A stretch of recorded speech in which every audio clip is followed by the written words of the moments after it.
بختاپوس یکم بهتر نگاه کن، شاید بهتر ببینی که میتونیم یه گروه خوب بمونیم. لطفاً ما رو ترک نکن، بیا بازم برنامه اجرا کنیم و به مردم خدمت کنیم. نه تو نباید تسلیم بشی بختاپوس جون. ما نمیتونیم اجازه بدیم که خرچنگ ورشکست بشه، ما باید مشغول باشیم و هرگز تسلیم نشیم. باید میدونستم این نقشه محکوم به شکسته، وقتی با اسفنجی هست قلب من پر از درد و رنجه. بدبختیم یکی دوتا نیست که. سوپرمارکت، خونه سالمندان، جشن تولد به یاد بودنی برای بچه ها. خیر سرم، من یه موسیقی دان حرفه‌ای هستم.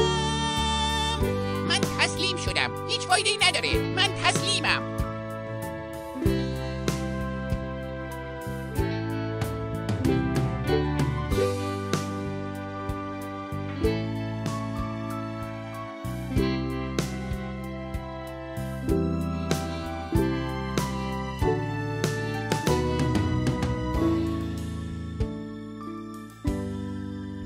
دارم یخ میزنم، کم کم هوادار سرد میشه و 400 مایلم با خونه نازنینم فاصله دارم و گمون نکنم که این بادکشای نازنین کف پای نازنینم طاقت بیارم. طاقت بیار.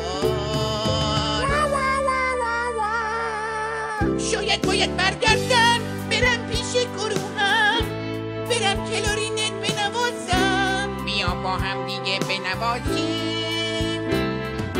یه نفس عمیق بعد شروع میکنی، چون صدای ساز من از حرف دلم.